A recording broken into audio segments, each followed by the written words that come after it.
Great morning, everyone. Welcome to the REALL Academy. I am one half of your Systems DoctHers, Dr. Sheka Houston. And this is our pre-show. Anytime that we have a special guest, and we do for episode 182, we always introduce them as a part of our pre-show. This episode is actually a special Black History episode, and the picture that you see here is my former teacher from high school. He was one of my favorite teachers, Mr. Wayne Worthy. He will be memorialized today, but I found it fitting to dedicate this show to him because he is one of the reasons that I knew that there was a history that existed outside of what we learned in traditional school, the one that actually was interrupted through enslavement. So the reason why I was connected to my true history was because of Mr. Wayne Worthy. So we want to dedicate this show to him. But our special guest for today is Mr. Onae Chatman. He is the founder and CEO of the Chatman Consulting Group, serving as the lead educational consultant for K-12 schools, colleges, and universities nationwide.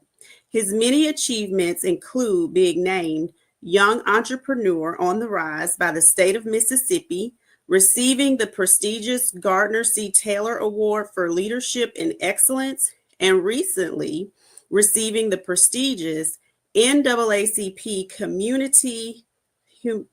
Community Service and Humanitarian Award for his outstanding work with Black youth in the state of Mississippi. His educational journey includes attending the University of Mississippi, earning a bachelor's degree in criminal justice from the University of Phoenix, also a master's of Christian education degree from the historic Morehouse School of Religion, ITC, Atlanta, Georgia. Onae recently founded the Young Kings Gentlemen's School for Boys, located in Tupelo, Mississippi. The Young Kings Gentlemen's School is a life skills academy for boys aged 8 through 18.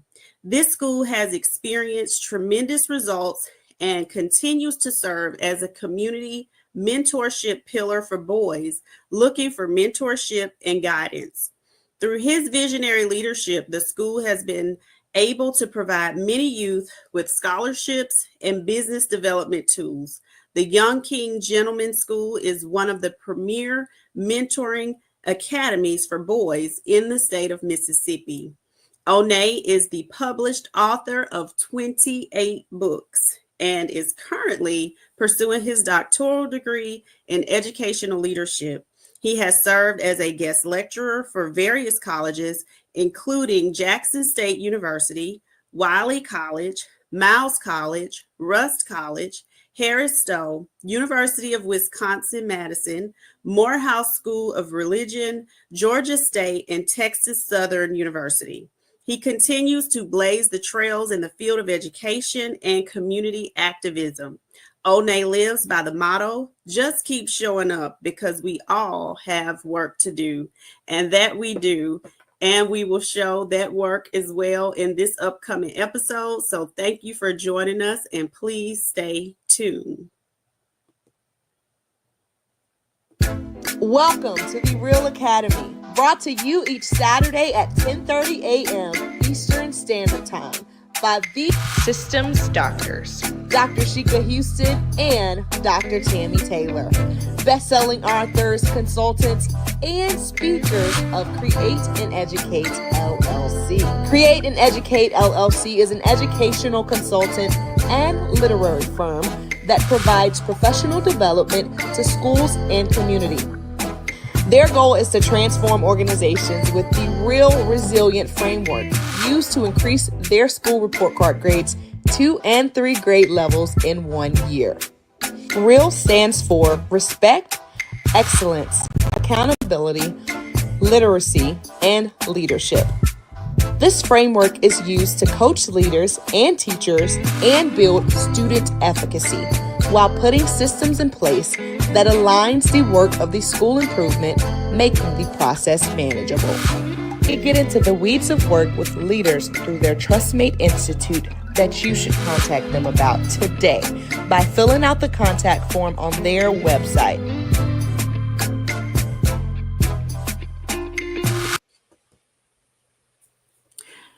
It's Super Saturday, everyone. Welcome to the REALL Academy with your Systems DoctHers. I am Dr. Sheka Houston. Good morning, and I'm Dr. Tammy Taylor, and I want to say welcome to everybody and just take this second I would be remiss if I did not also acknowledge and pay homage and tribute to the fallen educator, W.E. Worthy, who, as Sheka said in her pre-show, was all things history, a great guy. I am privileged to have grown up in the community where he lived and served for many years. He has been a mentor, family member, friend, church member, and it's with a very heavy heart that we will be memorializing him on today. So again, to the family, please know how much we love and respected W.E. and how much he is going to be missed. Most definitely, Tammy. I just found it fitting since, today is his memorial service, as we stated. So if you didn't hear the pre-show, make sure you go back and watch it. We introduced our special guest today. And today we have a very special Black History Month topic. So all of this just really fits in together. So if you are not familiar and if this is your first time joining us, our episodes are based on the things that we have done in education to be able to improve our schools based on the framework that you see over our shoulders and at the top of the pane. All of it is research backed work. Dr. Ron Edmonds, the correlates that he found fitting in his research of what actually helps schools to improve and be successful are rooted in every part of our framework. So it's something that we continue to use to be able to help other leaders be able to navigate the school improvement process. And if that's something that you need help with, please definitely contact us about that. It is work that we enjoy. And Tammy's going to tell you about how we join you each week, paying it forward. We do. We pay this forward because Sheka mentioned before, we had to become what we needed at a particular time. And we offer to each of you on Saturday mornings that same support that we needed. And we have created our framework around those things that she mentioned before that allowed us to move our schools. And during that time, we only had each other. So we coined each other as trustmates, and that those things, that the principles that we founded this work on are what we teach in our Leadership Trustmate Institute. So that work that you need support with, we offer support to teachers, leaders, leadership teams. You can reach out to us and let us know what kind of support you need, but we are honored to be on Saturday mornings to pay forward the same support that we received from amazing people who are part of our network. Most definitely. And speaking of that network, we are part of the Fantastic Four. So you all heard Principal Hurt this morning. I know he was dropping gems and was on fire as usual. He starts us off on Super Saturdays at 10 a.m. Yours truly, Create and Educate, is at 10:30, and then 10:55 we all tune into the GOAT. Speaking of him, Principal Kafele, who just ends us all out on a dynamic note and keeps us on fire. And then on Sundays, PGP podcast with Dr. Morena and Principal Josh Tovar. ends out I call it Sensational Sunday. So we are all collaborators in this work. And, we're just here to help. So please help us out. Do all of the things that the platforms do, like, share, subscribe, send stars, comment, share this with people that you think would need it. We appreciate Principal Dot McKeever Jeter. She's always tagging people, and all of you all that help us spread the word. So if you join us each week, you know that this is our Real Fam shout out time. We appreciate everyone who is joining us. So Kenna Rowland, thank you for joining us. We got AP Patrick Lawrence over on YouTube. We appreciate you. Josh Tovar, yes, Fantastic Four in the house. Queen Jasmine Harris, good morning to you. Melissa Jones Chunu, Kiara Jenkins in Marion, South Carolina. Good morning, Miss Jenkins. We got Mr. David Bell from Benton Harbor, Michigan. Good morning. We appreciate you. Mrs. Dot McKeever Jeter, again. Principal Sean Hurt, Fantastic Four brother. Lynette Wilson, Stacy L. Joy, Principal Kenyelle Williams out in Oklahoma. Good to see you. September Devance Vance Daniels, good morning. Dr. Joe Griffin, who's on Sundays as well. Make sure you tune in to him. Thank you for joining us. And the GOAT again, Principal Kafele, who has a dynamic show lined up for us afterwards. And Gina Driscoll. Thank you all for joining us. So that brings us to episode 182, Students and Black History. And I'm going to go ahead and bring up our guest. If we say something today that resonates with you, drop a reel in the comments, because our framework is culturally relevant based. So each part of it, has something to do with what we're going to be talking about, our topic today, Black history. So we're going to bring up the Professor Chatman. Good morning. Yes, good morning, sir. Good to be here. Good to be here. We are so excited to have you. And everybody, please forgive my background. I am on location this morning and having technical difficulties with the computer, but we decided that would not stop us. We're going to go and go forward, and we're going forward with this exciting guest that we are so elated to have. Humble to have you, Brother Onae. Glad to be here. Thank you. Thank you. And again, if you missed that intro where we read that bio and gave him the proper introduction, please go back and look at that so that you can hear all of his great accomplishments.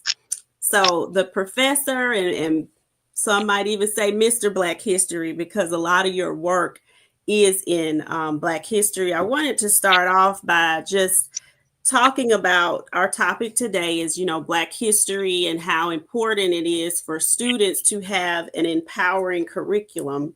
And this is something I've seen firsthand as a principal. When we were going through that school improvement process, I brought in Dr. Akua, talked to the students. He did a session with the staff, but it was during that session and after that, I was intentional about making sure we had representation in our reading, building that stamina. There was a difference in the students. They felt empowered, and you could see that difference.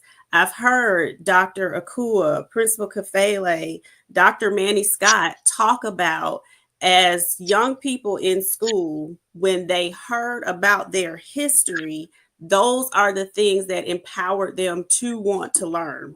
So, we know that this is important. So how have you seen the teaching of Black history transform and impact students that you've come into contact with? So I've seen it, in real time. So we've been able to go into spaces where there was no Black history being taught. And going in, especially with the Young King School that I started, the first book that I put my students on is The Miseducation of the Negro. We're talking about 8 years old.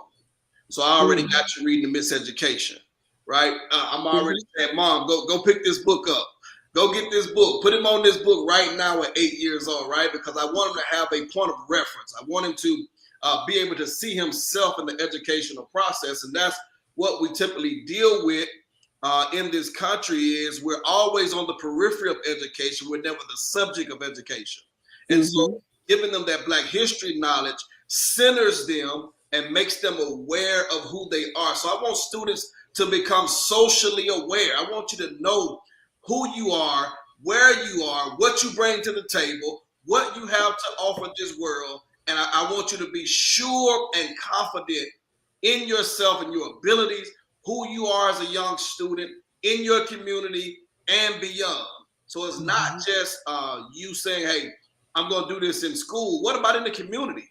What about beyond? How are you going to become a leader in your actual community? And so that's why I push The Miseducation of the Negro, because I believe that's one of the most powerful books ever written. If you can get that in your psyche, listen, you're gonna be powerful. You're gonna be dynamic. Most definitely. And when I say that I saw firsthand that transformation in the students, I mean like physically seeing it during the presentation. Their posture changed in their seats. Their behavior changed because a lot of times when you bring people in, they're not paying attention. And then you could hear complete silence because they were completely tuned in. It makes a difference. Tammy, have you noticed any changes that you could speak to, or even our own experience from just going to BER? Definitely. And that was what I wanted to just kind of just mark that as how providential that experience was for me, because I'm grown, you know, I'm 30 years old and didn't even know, I didn't know who I was or where I had come from myself. And I was sitting and hearing for the first time Dr. Akua, who is spewing, I mean, just I'm entranced, as Sheka said, like hanging on every word. Principal Kafele came behind him with his own brand of how this works together to form who we are. And don't be fooled. You are who you are, and it's a part not just of your DNA, but it's a part of your divine assignment to what you have to do to make sure that this legacy continues. So yes, I've experienced it firsthand for myself. And I hear what you're saying, Onae, and I think it is absolutely a phenomenon that you have children who could, at the age of 8, be exposed to something that, again, it took me 30 years to know even existed. So it's just a blessing to have folks out there who educate us and keep us informed so that we can transform the minds of those kids that we have access to. And we love your work, Onae. I mean, you do so much with youth, with young men, your Young Kings program. You've written 28 books yourself. You talked about the miseducation of a Negro. Is there another Black history lesson that is one of your favorites, or, you know, that really resonates with you? Well, I love to introduce them also to James Baldwin. You're gonna oftentimes hear me mention James Baldwin because I feel like the school system cheated me.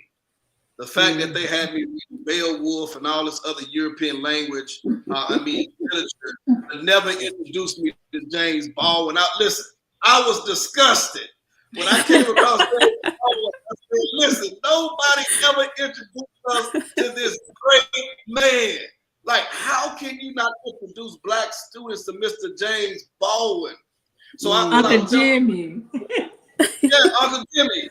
So what I would advise people to do is go get his. He has a book called The Collections. It's the collections of his writings. So you get to actually hear him opine about politics, about things that were going on in the 60s. So go get his book of collections. I'm telling you, it's gonna blow your mind. And so that's right, kid. Yeah, I felt cheated. And so I'm always trying to introduce him to things that I didn't have. Black Wall Street. I'm like, I didn't know anything about that growing up. You know, I'm like, God, like, there's so many things that that we did not get that will actually change the course of your life if you actually become educated on it. And so I'm always trying to put those things in front of them early. Like I said, we started at 8 years old, all the way up to 19. And so I'm trying to put it in front of them so that they, you know, they'll know it. It'll be something that they can take out of the world. Well, I'm going to say this, Onae, because we don't get many shout outs for wonderful things. So I'm going to have to shout out Mrs. McIntosh and Mildred Moore, who were proactive in their thinking and the way they presented literature. So I have this whole different appreciation for James Baldwin, because James Baldwin, Mildred Taylor, and Richard Wright were used in our class. Now, we did Beowulf and we did the Canterbury Tales, and, you know, all that's a part of that. But they slid some of that literature in there so that you did get a glimpse of what life was like for our people, you know, during these times that we're reading about. So shout out Chester High School for getting me access to some real quality literature. And I highlighted Mr. Worthy because he was the person who introduced me to history in high school, but I also had Black literature, which it was a course offered. And during my awakening phase in high school, I started to get labeled as militant because I would ask, but why is this class an elective? You know, why is it not a part of the regular required Carnegie units? And I did feel cheated because really that was my first introduction to it. I didn't do more until I was able to go to college and, you know, had those professors. But it's important for our students to hear it now. And when we're talking about Black History Month, I actually had a conversation with someone this morning who was telling me that at their school, they're not even observing Black History Month. And the principal said that the reason he doesn't observe it is because he leaves it up to the teachers. And, you know, that way he doesn't observe anything. Women's History Month, you know, Hispanic Awareness Month, because that way nobody could say he missed anything, which to me, you know, when it's on your district webpage that or your social media page that you all are observing Black History Month, I think that it is hiding behind your own true beliefs in the fact that you don't feel like it's important. I do think, though, personally, because I have seen so many travesties happen with people who are not culturally competent enough to teach Black history, I do think that training is required for you to be able to do that. What are your thoughts on that? Yeah, I agree. I think that it has to be properly handled because it is too critical to mishandle. It is just too important, especially when you only start in slavery. Yes. Right. And so you can never just start our history in slavery. You have to always go back farther than that, you know, and bring us all the way up. And I think that's what some of these curriculums are beginning to do that are teaching African American studies and history. They're going all the way back and bringing us all the way back up. And so I like that approach because usually when you hear about Black history, you always start us in slavery. I'm like, no. Oh, who are we before that? What did we have before that? You know, what kingdoms and civilizations did we build before that? Right? So it has to be properly handled. And you just sometimes you just don't have the people to handle it. Then you don't have the people that want to handle it. Exactly. The sad thing though, Onae, is you know, you only have a handful of people who can speak to that because you don't know. And most people don't even know they don't know because they don't know that there is something more to know.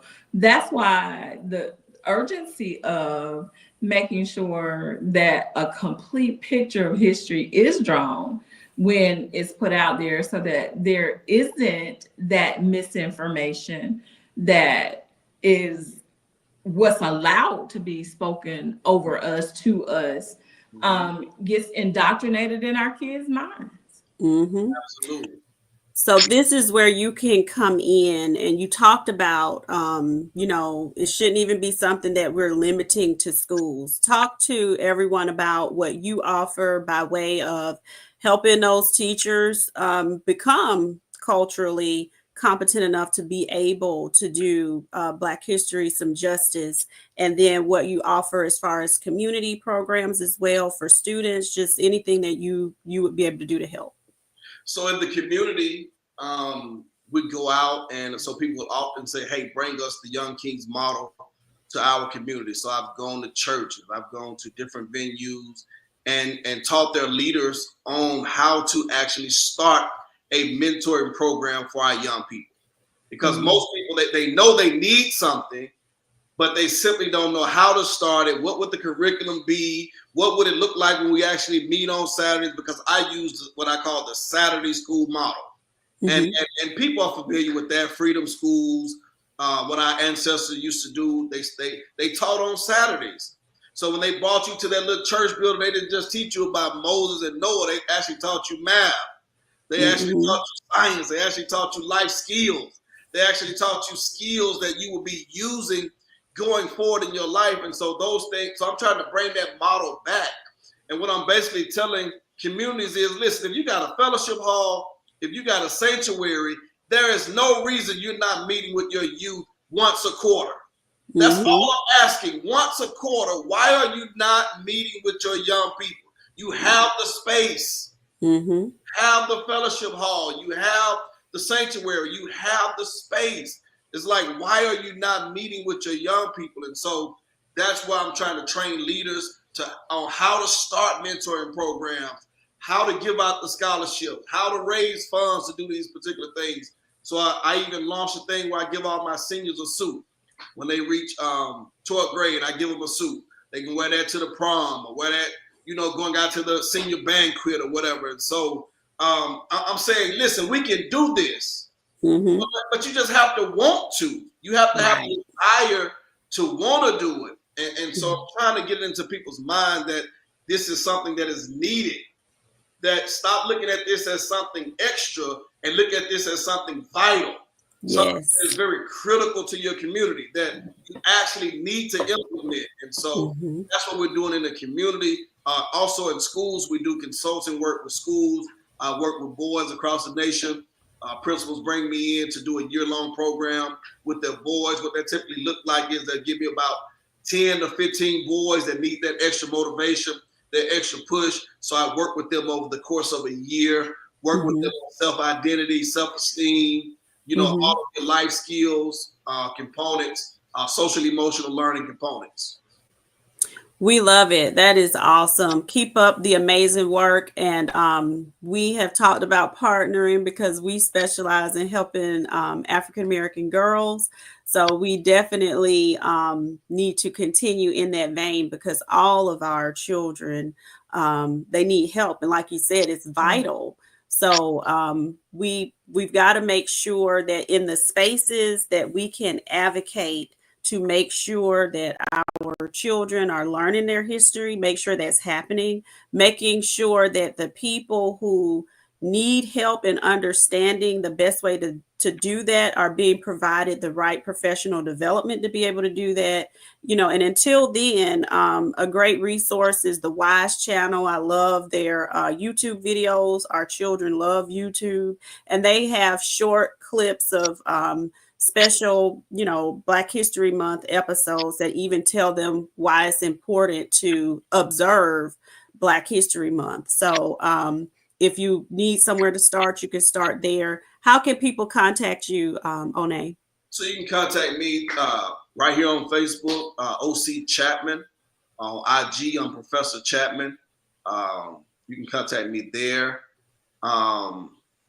Email is Onae, that's ONAE.Chatman, CHATMAN @gmail.com. So you can contact me in those 3 places.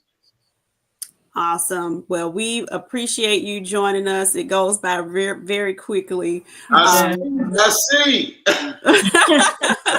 Great information, though. We're so was. thankful to have had you. Thank you. So it is now time for us to hop over to Principal Kafele's page. If you all wouldn't mind joining us there, and we will see you back here next Saturday, same time, same place. Have a great rest of your Saturday. Enjoy, everybody.